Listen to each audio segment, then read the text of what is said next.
Dear students, આપણે લોકોએ પ્રકરણ 10 પ્રાયોગિક ભૂમિતિનો અભ્યાસ કર્યો, જેમાં આપણે વિવિધ રચનાઓ દોરતા શીખ્યા. હવે આજે આપણે આગળ પ્રકરણ 11ની શરૂઆત કરીશું, જેનું નામ છે પરિમિતિ અને ક્ષેત્રફળ. આ નામ સાંભળીને તમને ધોરણ 6નું પણ પ્રકરણ યાદ આવ્યું હશે, કે જેની અંદર આપણે પરિમિતિના વિવિધ સૂત્રોના આધારે દાખલાઓના જવાબ મેળવ્યા હતા. ક્ષેત્રફળ આધારિતના દાખલા પણ આપણે ગણ્યા છે. તો એ જ સૂત્રો અને એના જ આધારે આપણે હવે આ ધોરણ 7ની અંદર પણ આપણે આગળના દાખલા શીખીશું. તો સૌથી પહેલાં તો આપણું નામ છે પરિમિતિ. તો પરિમિતિ કોને કહેવાય?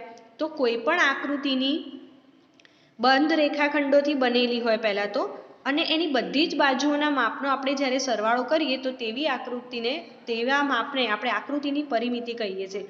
જેમ કે અહીંયા કોઈ એક ચોરસ દોરેલું છે અને આ ચોરસની જેટલી પણ બાજુઓ છે, આ બધી જ બાજુઓના માપ હોય, એ માપનો આપણે જ્યારે સરવાળો કરીએ તો આપણને તેની પરિમિતિ મળે છે. પણ આપણને એટલી ખબર છે કે ચોરસની બધી જ બાજુઓ સરખી જ હોય. તો ચોરસની બાજુઓ હોય 4 અને બધી જ બાજુઓ સરખી હોય તો જે પણ માપ આપેલું હોય એનો ગુણાકાર જો આપણે 4 સાથે કરી દઈએ તો આપણને એનો જવાબ મળી જાય. એવી જ રીતે લંબચોરસની વાત કરેલી છે. તો લંબચોરસની અંદર પણ આપણને ખબર છે કે સામસામેની બાજુઓ સરખી, અહીંયા સરખી તો આ પણ સરખી, આ બાજુ સરખી તો આ બાજુ પણ સરખી. તો બે બાજુઓ સરખી હોય સામસામેની, એટલે એનું સૂત્ર મૂકેલું છે 2 ગુણ્યા લંબાઈ પ્લસ પહોળાઈ. લંબાઈ પ્લસ પહોળાઈ અને એનો ગુણાકાર 2 સાથે કરો એટલે તમને એનો જવાબ મળે. તો ચોરસની પરિમિતિનું સૂત્ર છે 4 ગુણ્યા લંબાઈ. એને અંગ્રેજીમાં આપણે 4L તરીકે પણ ઓળખી શકીએ છીએ. લંબચોરસની પરિમિતિનું સૂત્ર છે 2 ગુણ્યા લંબાઈ પ્લસ પહોળાઈ, અને ઇંગ્લિશમાં લખવું હોય તો 4 કૌંસની અંદર L પ્લસ B. એ જ રીતે ક્ષેત્રફળ, તો આકૃતિએ સપાટી પર રોકેલી જગ્યાનું માપ. જેમ કે આ કોઈ એક રબડ છે મારી પાસે, હું એને અહીંયા મૂકું છું, તો આ રબડે અહીંયા એક ચોક્કસ જગ્યા રોકી દીધી. હવે આની અંદર હું બીજું કશું જ મૂકી શકું નહીં. તો એને જેટલી જગ્યા રોકી હોય એટલી જગ્યાને એનું ક્ષેત્રફળ કહેવાય. તો ચોરસના ક્ષેત્રફળનું સૂત્ર છે લંબાઈ ગુણ્યા લંબાઈ, એટલે કે તમે L² અથવા તો L ગુણ્યા L પણ લખી શકો છો. લંબચોરસનું ક્ષેત્રફળ છે લંબાઈ ગુણ્યા પહોળાઈ, એટલે કે L ગુણ્યા B પણ તમે લખી શકો છો. હવે આપણે જોઈએ નિયમિત બહુકોણની પરિમિતિ. નિયમિત બહુકોણ કહો કે સમબાજુ કહો, બહુકોણની વ્યાખ્યા આપણી એવી હતી કે બંધ રેખાખંડોથી બનેલી બંધ આકૃતિને આપણે બહુકોણ કહીએ છીએ. સમબાજુ એટલે કે જેની બધી જ બાજુઓ સરખી હોય, અને એને બીજા શબ્દોમાં આપણે નિયમિત તરીકે પણ ઓળખીએ છીએ. તો એમાં શું હોય કે બાજુની લંબાઈ ગુણ્યા બાજુની સંખ્યા, અથવા તો બાજુની સંખ્યા ગુણ્યા બાજુની લંબાઈ કોઈ પણ રીતે લખી શકો. જેમ કે ત્રિકોણ હોય, નિયમિત ત્રિકોણ હોય તો તમે ત્રિકોણની પરિમિતિના સૂત્રમાં મૂકી શકો ત્રિકોણની પરિમિતિ. જો એ ત્રિકોણ સૌથી પહેલી શરત તો એ તો નિયમિત અથવા તો સમબાજુ હોવો જોઈએ, એવો ઉલ્લેખ કરેલો હોવો જોઈએ કે એ ત્રિકોણ નિયમિત છે કે સમબાજુ છે. તો એની બાજુ હોય 3, ત્રિકોણની બાજુ છે 3, તો 3 ગુણ્યા લંબાઈ. એ જ રીતે ચતુષ્કોણ હોય તો 4 ગુણ્યા લંબાઈ, પંચકોણ હોય તો 5 ગુણ્યા લંબાઈ, ષટકોણ હોય તો 6 ગુણ્યા લંબાઈ, અષ્ટકોણ હોય તો 8 ગુણ્યા લંબાઈ. એવી જ રીતે જેવો બહુકોણ હોય ને એની જેટલી પણ બાજુ હોય, જો એ નિયમિત અથવા તો સમબાજુ હોય તો તમે આ પ્રકારે એનું સૂત્ર બનાવી શકો છો, એની બાજુ ગુણ્યા લંબાઈ. પણ શરત એટલી કે એ નિયમિત અથવા તો સમબાજુ હોવો જોઈએ, અથવા તો એનું આપેલું માપ, એની 3 બાજુ કે 4 બાજુના માપ સરખા હોવા જોઈએ. તો આ સૂત્રો પણ આપણે ધોરણ 6ની અંદર ભણ્યા જ છીએ. આગળ જોઈએ, આકૃતિને આલેખપત્ર ઉપર મૂકીને તેનું ક્ષેત્રફળ શોધી શકાય છે. તમને યાદ હોય તો ધોરણ 6ની અંદર આપણે એવા જ પ્રકારના દાખલા સ્વાધ્યાય 10.2ની અંદર જોયા હતા, કે જેમાં એક ખાનાની અંદર આકૃતિઓ દોરેલી હતી અને એની મદદથી, જેમ કે અહીંયા હું બતાવી રહી છું તમને, આ ધોરણ 6ની ચોપડી છે અને એમાં એક આપણે આવો સ્વાધ્યાય ભણ્યા હતા, જેમાં આ ખાનાએ રોકેલી સંખ્યાને આપણે ગણવાનું હતું. તો જે આખું ખાનું છે એને તો તમે આખું જ ખાનું ગણશો, પણ અમુક ખાના એવા હોય, જેમ કે અહીંયા કોઈ એક ખાનું છે, જો આ છે, તો એનું ફક્ત આટલો જ ભાગ કટ થયો છે, તો પણ આ ખાનાને આપણે આખું ખાનું ગણીએ છીએ. બરાબર વચ્ચેથી જો એના ભાગ થતા હોય તો આ ખાનાને આપણે અડધું ખાનું ગણીએ છીએ. હવે કોઈ એક એવી આકૃતિ હોય કે જેમાં એક આ રીતનું આપેલો હોય, તો આ ખાનાને આપણે ગણતરીમાં ધ્યાનમાં લેતા નથી. તો આ એક આલેખ પત્ર છે જેની ઉપર વિવિધ આકૃતિઓ દોરી હોય તો એની ગણતરી કેવી રીતે કરી શકાય એની માહિતી છે કે આકૃતિએ રોકેલા આખા ખાનાને પૂરા ખાના ગણવા, એટલે આખા જ ગણવાના. અડધાથી વધારે ખાનાને પૂરું ખાનું ગણવાનું. અડધાથી ઓછું ખાનું હોય તો એને અવગણવાનું, એટલે કે એને ધ્યાનમાં લેવાનું નથી. અડધા ખાનાને 1/2 એટલે કે અડધું ખાનું ગણીને કુલ સરવાળો કરવાથી આકૃતિનું ક્ષેત્રફળ મળે છે. અહીંયા બીજા કેટલાક સૂત્રો લખ્યા છે કે 1 સેમી સ્ક્વેર બરાબર 100 મીમી સ્ક્વેર. સેમી સ્ક્વેર એટલે કે 2 વાર એનો ગુણાકાર કરવાનો. કોઈ પણ વસ્તુ જ્યારે 2 વાર ગુણાય, જેમ કે લંબાઈ હોય, આપણે 4નો ગુણાકાર 4 સાથે કરવો હોય તો આપણે ટૂંકમાં એને 4 સ્ક્વેર લખી શકીએ. આ 4 સ્ક્વેરની મદદથી આપણે સમજી જવાનું કે 4 ગુણ્યા 4 કરેલા છે. એવી જ રીતે 1 સેમી ગુણ્યા 1 સેમીને તમે ટૂંકમાં 1 સેમી સ્ક્વેર લખી શકો. તો એનો 100 મીમી સ્ક્વેર થઈ જાય. 1 સેમી સ્ક્વેર બરાબર 100 મીમી સ્ક્વેર. કારણ કે આપણને ખબર છે કે 100 મીમી 1 સેન્ટીમીટર ક્યારે બને, જ્યારે 10 મીમી તમે ભેગા કરો ત્યારે. તો અહીંયા એનો જવાબ આપેલો છે. 1 મીટર સ્ક્વેર બરાબર 10,000 સેમી સ્ક્વેર થાય અને 1 હેક્ટર બરાબર 10,000 મીટર સ્ક્વેર થઈ શકે. તો આ જે સૂત્ર છે એને પણ તમારે ધ્યાનમાં લેવાના છે. હવે આપણે આગળ સ્વાધ્યાય 11.1ની ગણતરી જોઈશું. સ્વાધ્યાય 11.1ની અંદર પ્રશ્ન નંબર 1 આપ્યો છે. ખાસ એક વસ્તુ ધ્યાન રાખવાની કે પરિમિતિ અને ક્ષેત્રફળના દાખલા આપણે જ્યારે પણ ગણતા હોઈએ તો આપેલી આકૃતિ પ્રમાણેની કાચી આકૃતિ બાજુમાં બનાવી અને એની અંદર પહેલાં તો માપ દર્શાવી દેવાના, એટલે કે જે પણ અહીંયા માપ તમને આપી હોય તે, અને એની મદદથી જો તમે ગણતરી કરો તો તમે વધુ ઝડપથી તમારી ગણતરી કરી શકો છો. તો પ્રશ્ન નંબર 1ની અંદર છે કે જમીનના લંબચોરસ ભાગની લંબાઈ અને પહોળાઈ અનુક્રમે 500 અને 300 મીટર છે. તો એક લંબચોરસ ભાગ છે જેની લંબાઈ છે 500 મીટર અને પહોળાઈ છે 300 મીટર. તો તેનું ક્ષેત્રફળ શોધો. તો અહીંયા તમારે બહુ સિમ્પલ છે. લંબચોરસનું ક્ષેત્રફળ બરાબર લંબાઈ ગુણ્યા પહોળાઈ. તો લંબાઈ છે 500 મીટર ગુણ્યા એની પહોળાઈ છે 300 મીટર. તો સિમ્પલ આપણે ઝડપથી દાખલો ગણવો હોય તો 5 તરી 15 કરી અને પાછળ જેટલા પણ શૂન્ય છે એટલા મૂકી શકીએ. 1 2 3 અને 4. તો આપણે અહીંયા 4 શૂન્ય એના પાછળ મૂકી દઈએ તો આપણને અહીંયા એનો જવાબ મળે છે 1,50,000 ચોરસ મીટર. હવે જુઓ, તમારે અહીંયા મીટર સ્ક્વેર પણ તમે લખી શકો છો. ચોરસ મીટર એનો મતલબ કે મીટર સ્ક્વેર પણ લખી શકાય. બીજું છે 1 મીટર સ્ક્વેર જમીનની કિંમત 10,000 હોય તો તેની કિંમત શોધો. અહીંયા જે ક્ષેત્રફળ આપ્યું છે એના જ આધારે આપણે એની કિંમત શોધવાની છે. તો તમને એવું કહે છે 1 મીટર સ્ક્વેરના, તો આપણે સિમ્પલ અહીંયા લખીએ 1 મીટર સ્ક્વેર બરાબર રૂપિયા 10,000 હોય તો કેટલા મળ્યા છે? 1,50,000 મીટર સ્ક્વેર. તો 1,50,000 મીટર સ્ક્વેર બરાબર કેટલા?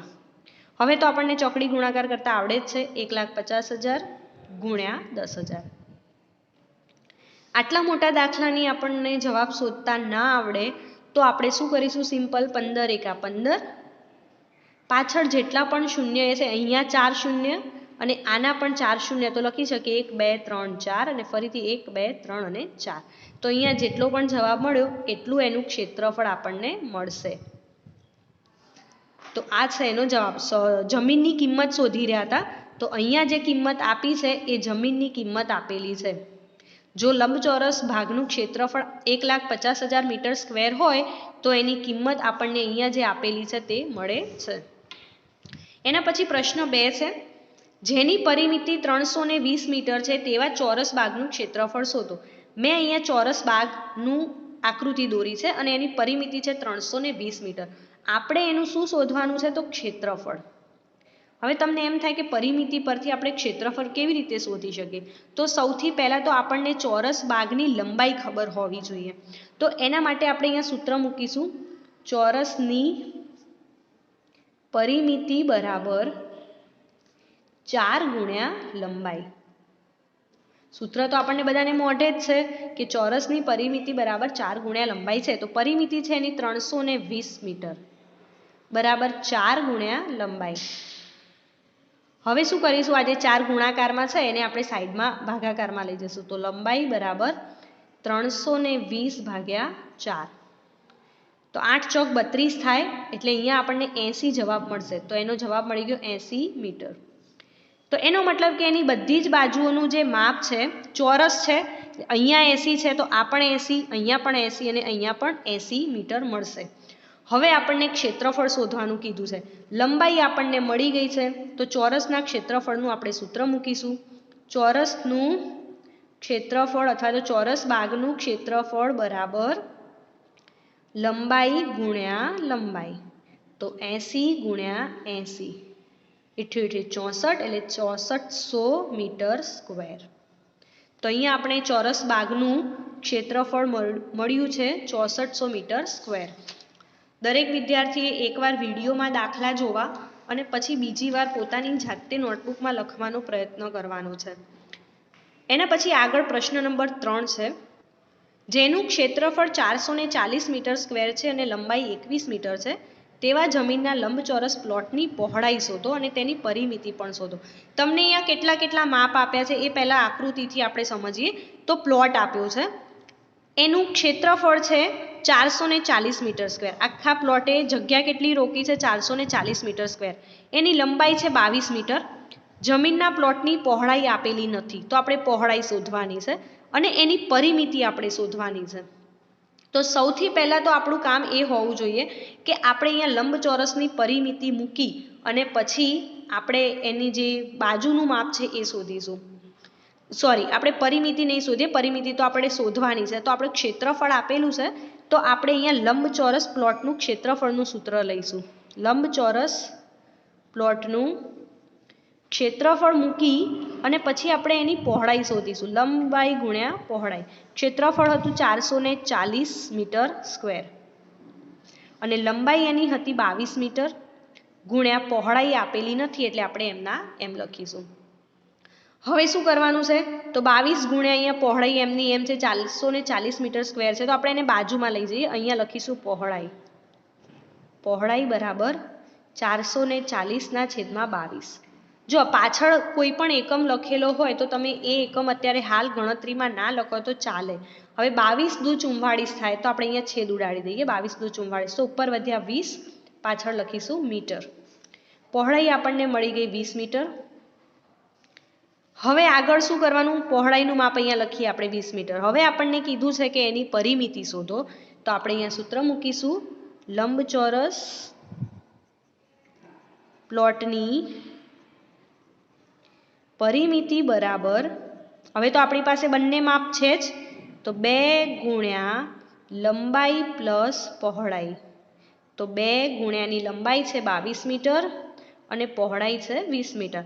હવે તો આગળ દરેક વિદ્યાર્થીને દાખલાનો જવાબ શોધતા આવડે જ છે તો દરેકે જાતે દાખલાનો જવાબ શોધવાનો છે. એના પછી આગળ જોઈએ પ્રશ્ન નંબર 4. લંબચોરસ પરિમિતિ 100 સેન્ટીમીટર, લંબચોરસની પરિમિતિ 100 સેમી છે. જો તેની લંબાઈ 35 સેમી હોય તો તેની પહોળાઈ શોધો અને તેનું ક્ષેત્રફળ પણ શોધો. અહીંયા તમને ઉલટું કર્યું છે. એની 35 એની લંબાઈ આપી છે, પહોળાઈ આપેલી નથી, પરિમિતિ તમને આપેલી છે.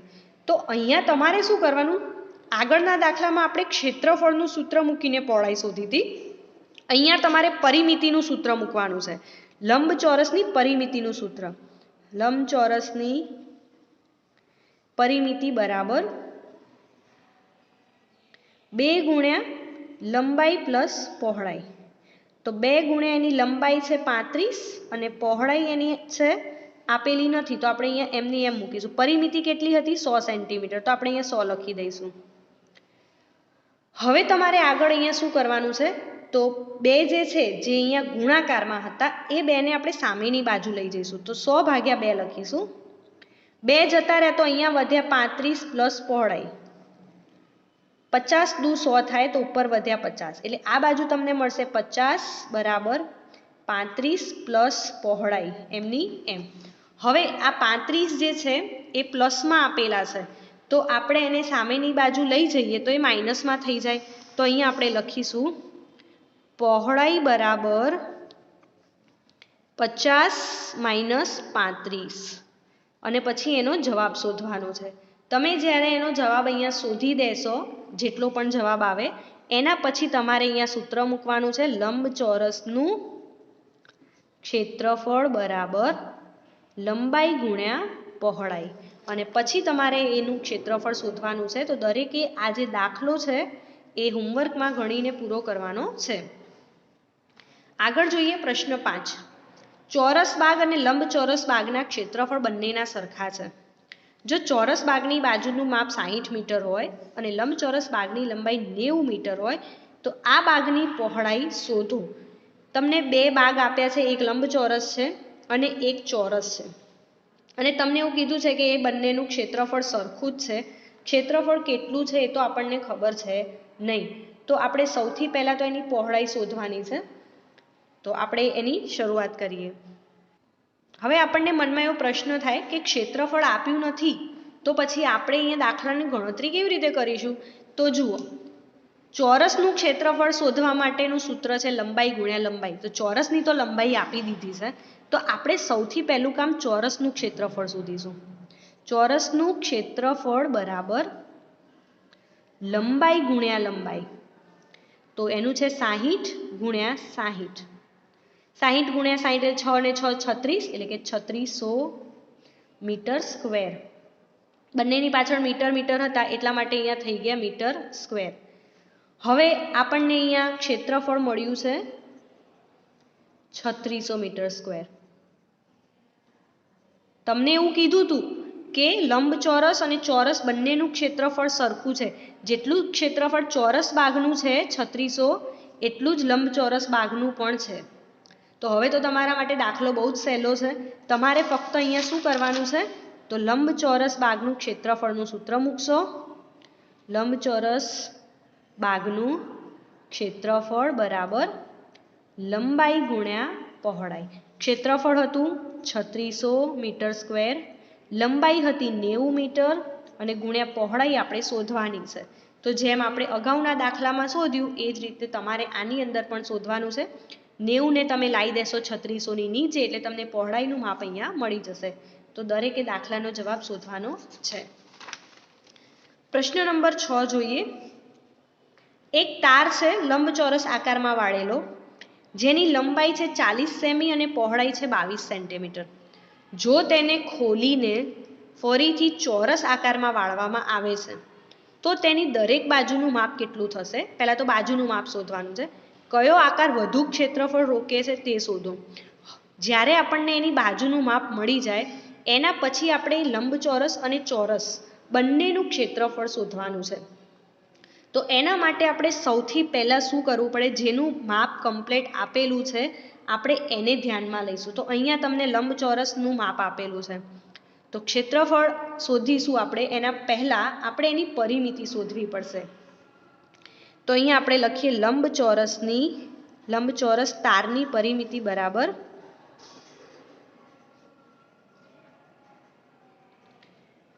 2 ગુણ્યા લંબાઈ પ્લસ પહોળાઈ. તો 2 ગુણ્યા 40 પ્લસ 22, 2 ગુણ્યા 62.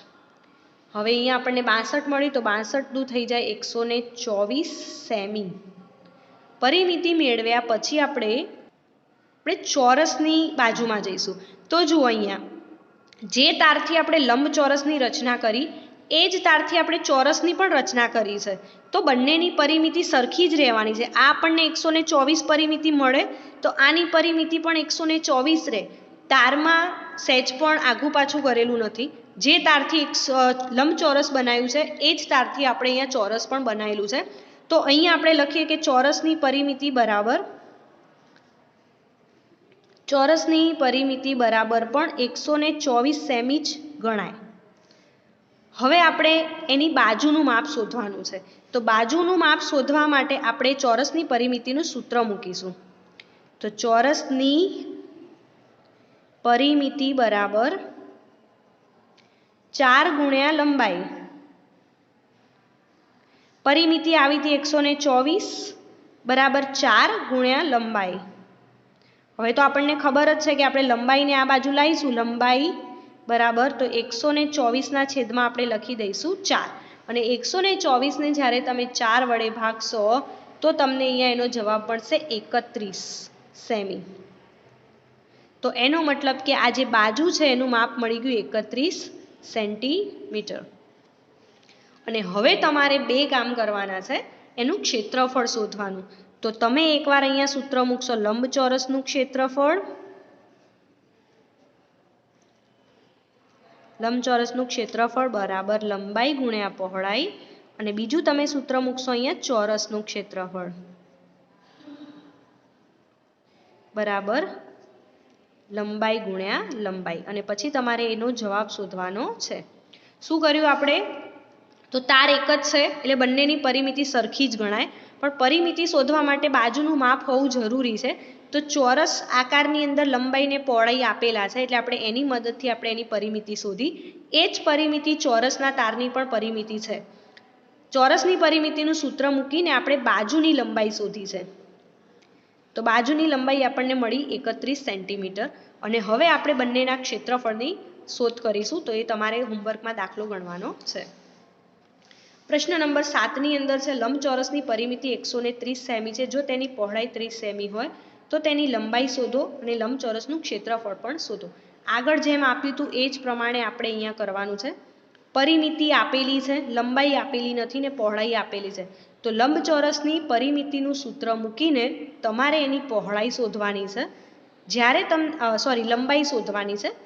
જ્યારે તમને લંબાઈ મળી જાય પછી તમારે લંબચોરસના ક્ષેત્રફળનું સૂત્ર મૂકીને એનું ક્ષેત્રફળ શોધવાનું છે.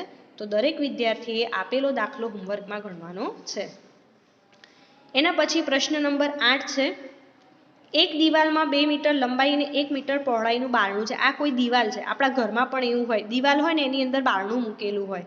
દિવાલની લંબાઈ છે 4.5 અને પહોળાઈ છે 3.6. આ બારણાની લંબાઈ હતી 2 મીટર અને 1 મીટર. જો દિવાલને ધોળવાનો ખર્ચ પ્રતિ મીટર સ્ક્વેરના 20 રૂપિયા હોય તો દિવાલને ધોળવાનો ખર્ચ શોધો. આખી દિવાલને ધોળવાનો ખર્ચ શોધવાનો છે આપણને. તો હવે બારણાને તો ધોળવાનું હોય નહીં, તો આપણે અહીંયા શું કરવું પડે? તો સૌથી પહેલાં તમારે અહીંયા દિવાલનું ક્ષેત્રફળ શોધવાનું છે. હું જે બોલું છું ને એ દરેક વિદ્યાર્થી ખૂબ જ ધ્યાનથી સાંભળશે. પહેલાં તમારે દિવાલનું ક્ષેત્રફળ શોધવાનું. તો દિવાલનું ક્ષેત્રફળ બરાબર લંબાઈ ગુણ્યા પહોળાઈ એટલે કે 4.5 ગુણ્યા 3.6. પછી તમારે બારણાનું ક્ષેત્રફળ શોધવાનું. આ તમને જ્યારે ક્ષેત્રફળ મળી જાય એટલે તમારે આખા દિવાલના ક્ષેત્રફળમાંથી બારણાના ક્ષેત્રફળને બાદ કરવાનું છે. એનો જે જવાબ મળે એ જવાબ તમારો ફાઇનલ રહેશે. અને પછી તમારે સૂત્ર મૂકવાનું કે 1 મીટર સ્ક્વેરના 20 રૂપિયા, તો જે તમે જવાબ શોધ્યો હોય તેટલા મીટર સ્ક્વેરના કેટલા, અને પછી ચોકડી ગુણાકાર. તો પહેલાં તમારે લોકોએ આ દાખલાનો જવાબ મેળવવાનો જાતે પ્રયત્ન કરવાનો છે. આપણે નેક્સ્ટ વિડીયોમાં એનું સોલ્યુશન જોઈશું. તો અહીંયા પ્રશ્ન 8 છેલ્લો છે આપણો, સ્વાધ્યાય 11.1નો. દરેક વિદ્યાર્થી આપેલ દાખલાને હોમવર્કમાં ગણવાનો પ્રયત્ન કરશે, અને સાથે કાચી આકૃતિ પણ દરેક વિદ્યાર્થીએ પોતાની નોટમાં ફરજિયાત દોરવાની છે. તો નેક્સ્ટ વિડીયોમાં મળીશું આગળના સ્વાધ્યાય સાથે. ત્યાં સુધી થેન્ક યુ.